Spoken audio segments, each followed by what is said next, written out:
Thank you, Amelia, and thank you, Alexander, for asking me to read some of your very fine poems. Also, while I'm thanking people, I'd like to thank the Sophia Literature and Translation House, who have made it possible for me to be here, actually, and work in Sofia this month. I'm going to read a couple of the translations that I was lucky enough to be asked to make Alexander's poems in a minute, but Emilia also wanted me to just say a little bit about my response to Alexander's work, and if I stop making sense, or you don't understand what I'm talking about, it's much more likely that I'll stop making sense. There is actually a copy of a short piece which I wrote about Alexander's work over there in Bulgarian.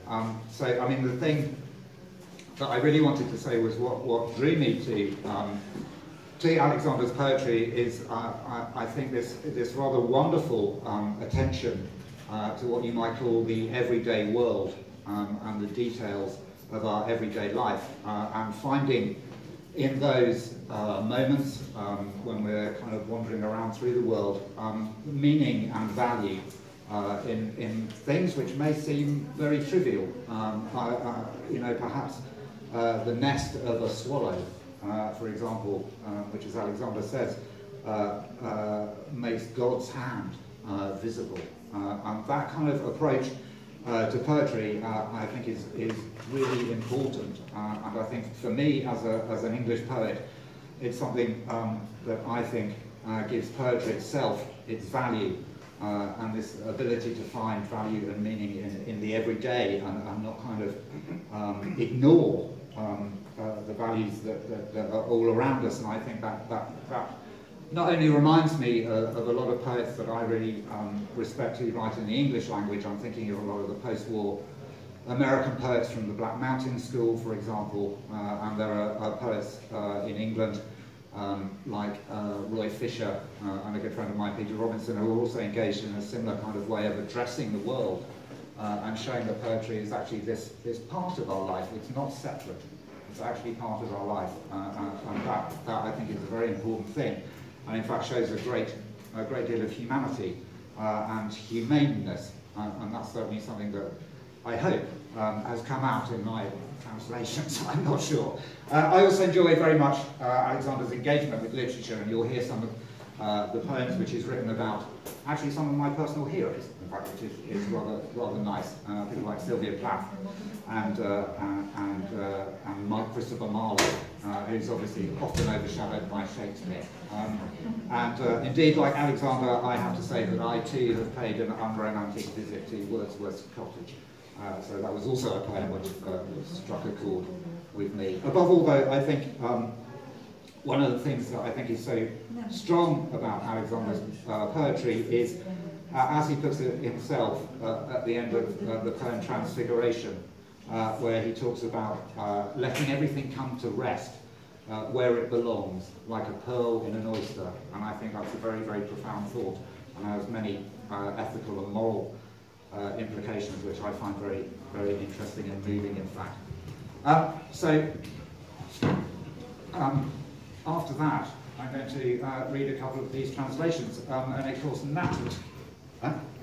Do I need that? Само да прекъсна за малко там, всичко това, което каза, ако някой не е разбрал напълно, ето там, на перваза, сме сложили едно изказване, което той написа за книгата на Александър Шурманов, което публикува списание Море. Основната част на това, което каза, го има преведено и той излезе в първия брой на Море, където беше представен като специален гост Александър Шурманов. Така че който иска, може да си вземе лист, който е разпечатан. И преди само да върна микрофона на Том, за да прочете това, което е избрал, да кажа, че стихотворението Transfiguration никой не го е избрал до сега и не е потвърдил, че ще го чете. Така че от публиката, който желая да участва, то е свободно.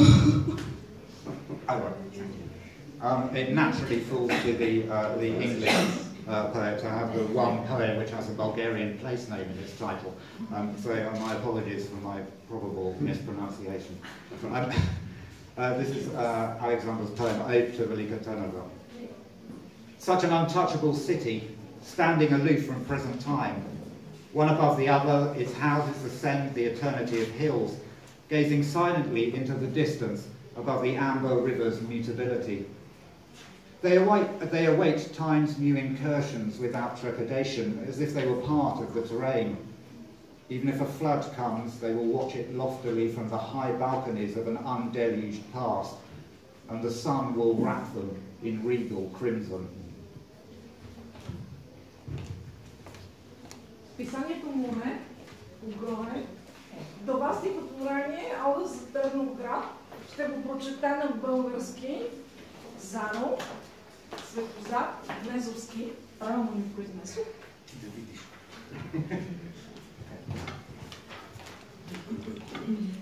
Такъв неподлежащ град, надстоящ над всяко настояще.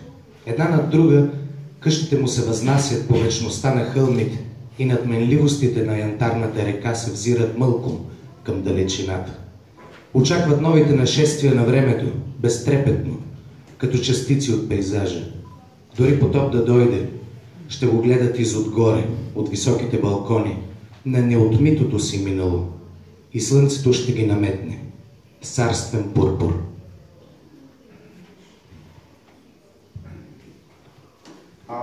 And the other poem that I'm going to read is White Butterflies. White butterflies like a shimmer before my eyes. White butterflies like sweet fatigue.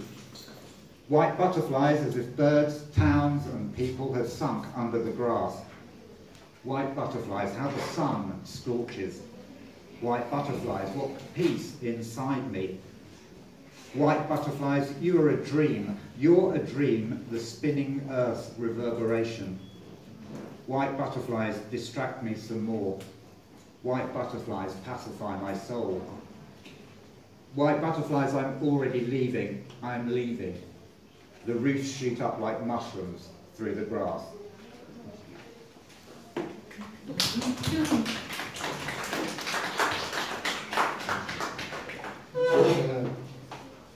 Благодаря на Том за хубавите думи, които каза.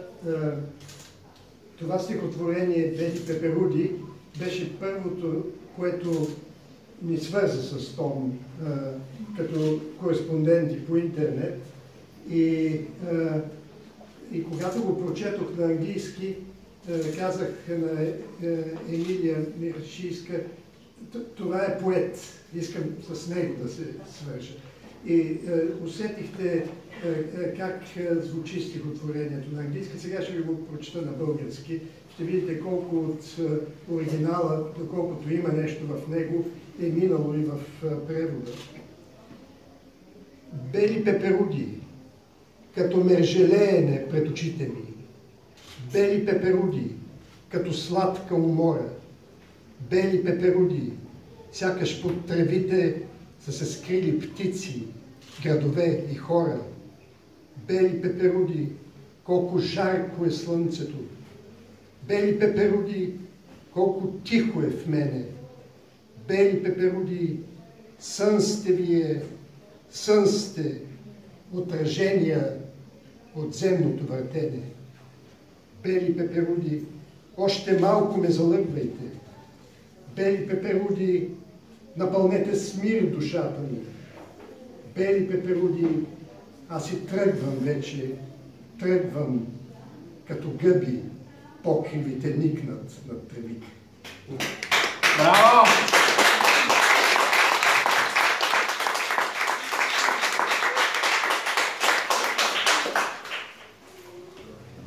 И понеже Том беше първият читател на тази книга още в ръкопис, сега искам да поканя първия реален читател на книгата вече в хартиен формат, Вике Байхе, която ще прочете едно от най-новите стихотворения, което, нали, мисля, че го няма в някоя книга, после ще го чувам на български, от не разпечатаха. Така че Випки го избра още същата вечер, когато книгата се озова при нея, пък аз от печатницата първо на нея я занесох. Да, бъдете добре дошли от нас, от мен. Аз избрах това стихотворение. Добре, благодаря. Защото има много истина в него и в първото четене ми допада.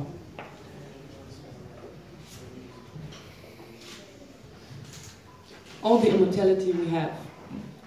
I want to preserve this sharp line dividing the sun from the shadow on the sand between the grapevines, at the bottom of my eyes like a purple groove, and in the hot memory of my feet, like the sweet scar of an old wound. Something tells me that Something tells me that immortality is in it, all the immortality we have. That is why we must not let it wriggle and slip away with a lizard's tail, and it does every summer evening, while we look aside and pay no attention, because we are so rich that we let all the immortality we have ground into innumerable golden moments run between our fingers like sand.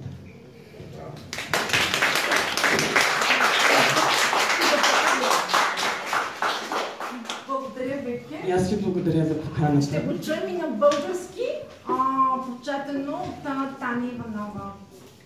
Здравейте! Всичкото безсмъртие, което имаме. Искам да запазя тази рязка граница между слънцето и сянката, по пясъка между лозите. Искам на самото дъно на очите си, като пурпурна бръзда да я запазя и в спомена горещ на стъпалата си, като сладостен ръбец на стара рана. Нещо ми подсказва, че в нея е безсмъртието, всичкото безсмъртие, което имаме. Затова не бива да я пускаме. Заедно с опашката на гущера да се извърти и да избяга, както прави всяка лятна вечер, докато не гледаме и не внимаваме, докато сме толкова богати, че пилеем като пясък между пръстите всичкото безсмъртие, което имаме, стрито на безбройни златни мигове.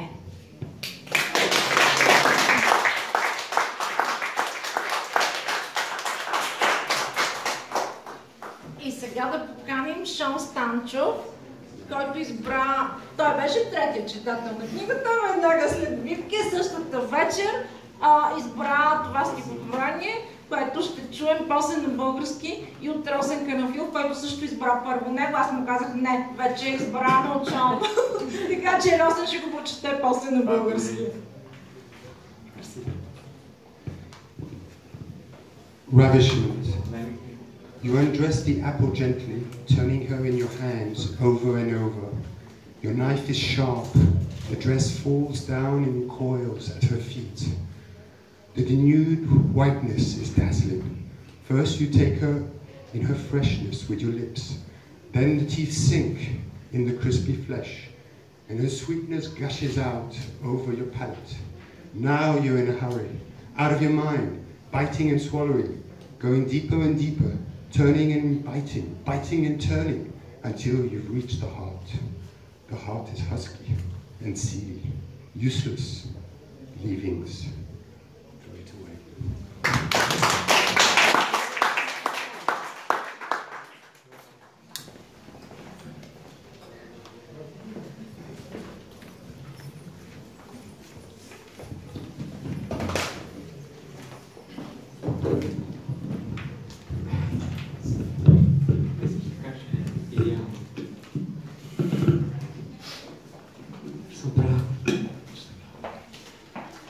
Добър вечер. За мен е истинска чест да съм тук.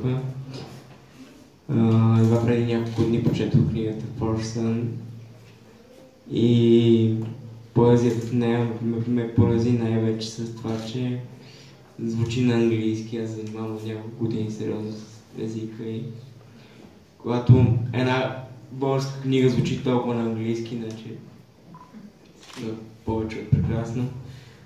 Сега ще прочета стихотворението Обладаване. Нежно събличаш ябълката, превърташ я в ръцете си отново и отново. Ножът ти е остър, роклята се надипля на спирала в нозете й. Обнажената белота е ослепителна.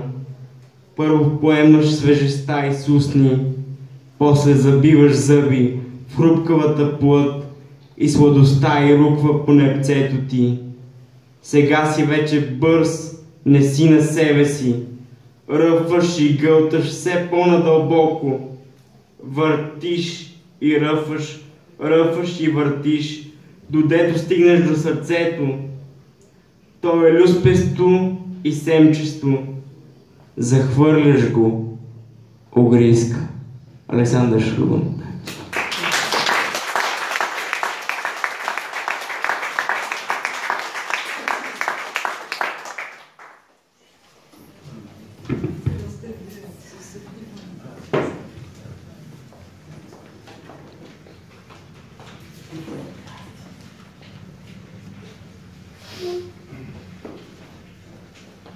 Въпреки че ми казаха какъв е реда, аз го забравих.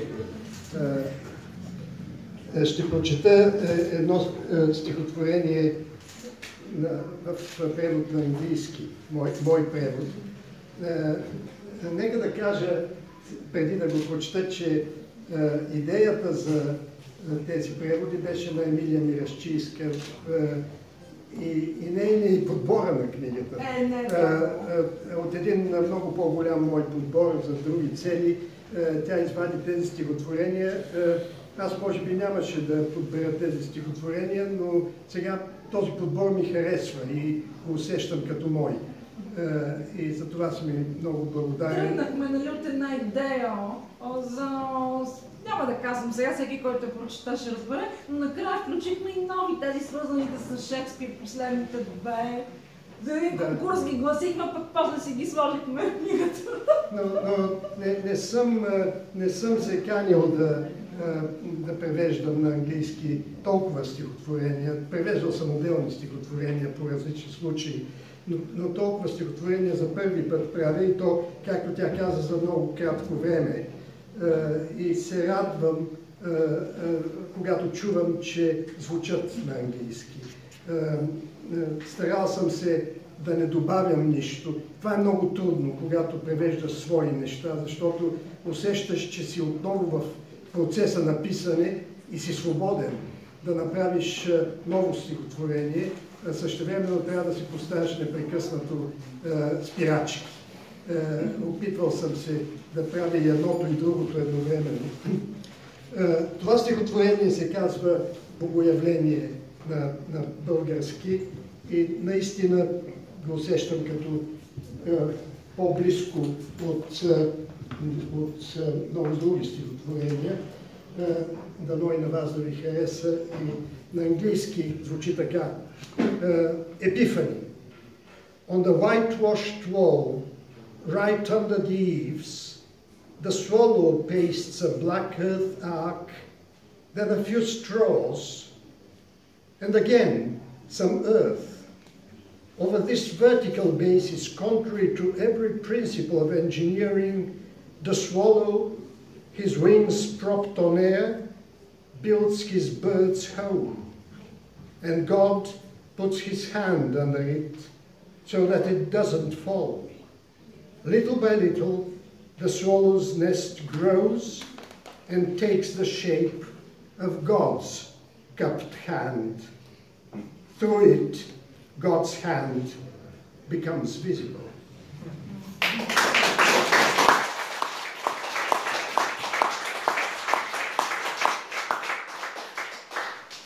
И същото стихотворение на български ще прочете Биляна Петринска.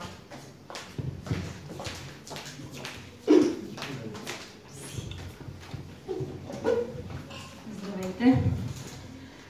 По бялата варосана стена, тук под стряхата лястовицата налепва дъга от черна пръст. И после сламки. И отново пръст. Върху отвесната основа, в разрез с всички правила на инженерната наука, лястовицата, опряла се с крила на въздуха, изгражда своя птичи дом. И Бог подлага шепа под него, да не падне. Полека-лека лястовичето гнездо пораства и приема формата на Божията шепа. В него Божията ръка добива видимост.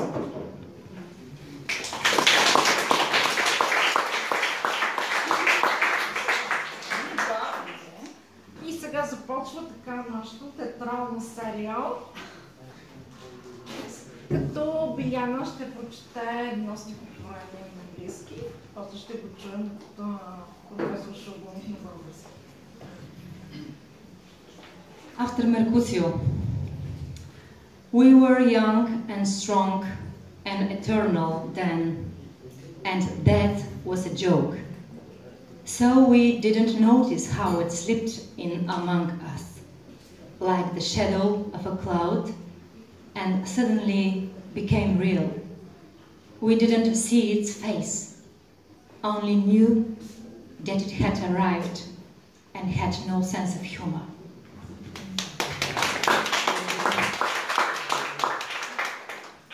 Ето го е на български. След Меркуцио, както бяхме млади и здрави и вечни и се шегувахме със смъртта, не усетихме как тя се промъкна помежду ни, като сянка на облак, и изведнъж стана истинска. Не видяхме лицето й, само знаехме, че вече е тук и че няма чувство за хубаво.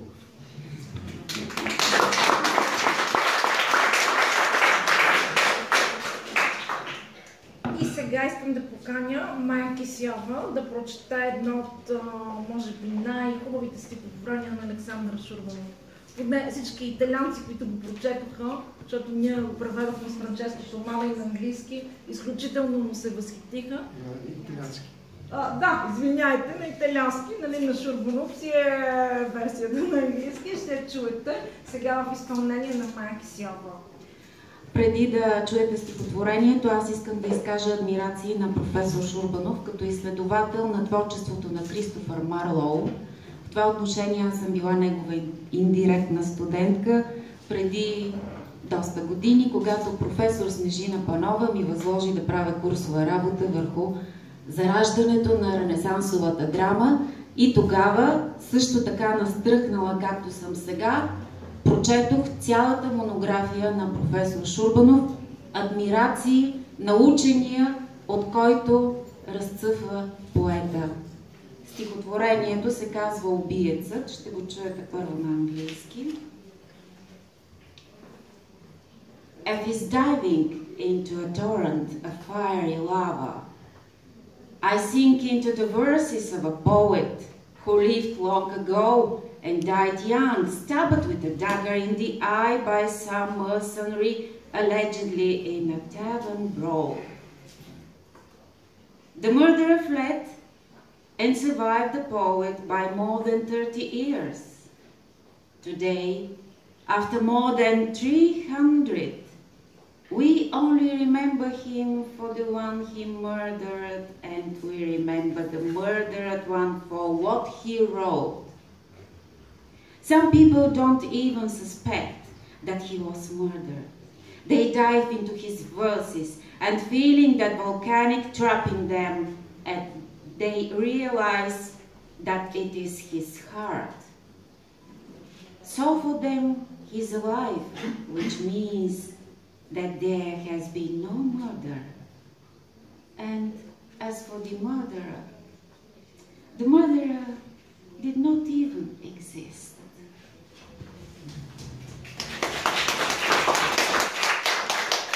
Странни са пътищата на стихотворенията и те не зависят от автора.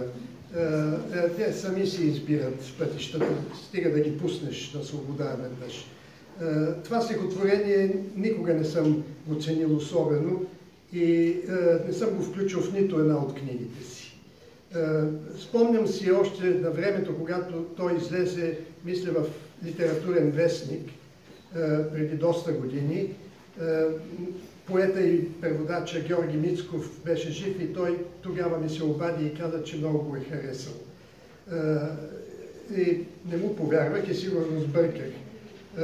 И ето сега има други хора, които го харесват, дано да излезе късмета му със закъснение. Франческо Сомала каза, че гениално. Казва се "Убиецът". Разбира се, идва от заниманията ми с английска литература, с Кристофър Марлоу от вникването не само в творчеството му, но и в неговия много драматичен живот и пълен с тайни живот. Много малко, сега започнах да казвам и веднага си правя авторедакция. Много малко от стихотворенията ми са свързани с връзката ми с английската литература, но в тази книга има няколко такива, сега се сещам. Тъй, че сигурно не са толкова малко. Но общо взето съм се стараял в живота си да разделям двете неща. Работата си като литературен изследовател, критик, популяризатор от една страна и работата си, не бих я нарекал работа, не да знам как да я нарека, сънищата си като човек, който е обладан от словото. Това второто идва много преди първото по време. Убиецът е стихотворението. Като в поток от огнетечна лава потъвам стиховете на поет, живял от коле, убит на младини, наръган с нож в окото, от някакъв наемник, уж в кръчмарска свада. Убиецът се е измъкнал и е надживял поета с повече от 30 години. Днес, след повече от 300, ние си спомняме за него само покрай убития, а за убития покрай това, което е написал. Някои дори не подозират, че е убит.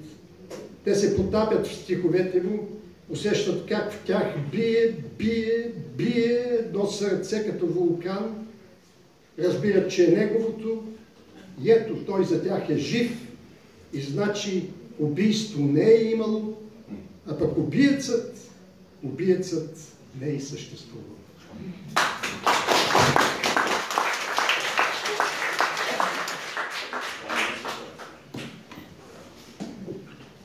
И сега искам да поканя Светлана Дичева да прочете още едно стихотворение, свързано с поет. Ще го чуем първо на английски и после професор Шарбанов ще ни го прочета и на български. Няма да казвам заглавието, да го чуете.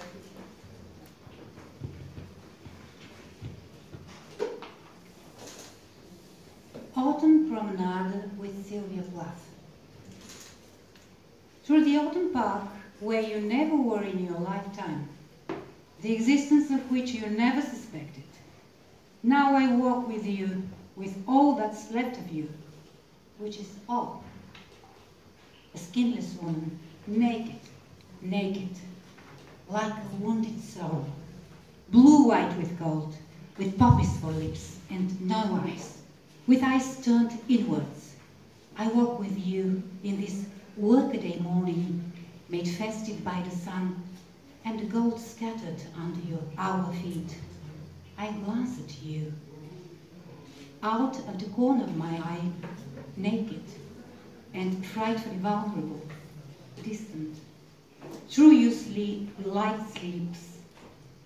I pace along the alley, and you tread beside it over the grass tips, as on the tips of knives. Then there is the pond. Beyond the rumble of traffic, a thunderstorm. You wince and like a vertical cloud slide over the water. I remain behind, trudging along the shore, and my way is so endlessly roundabout that I will never catch up with you again.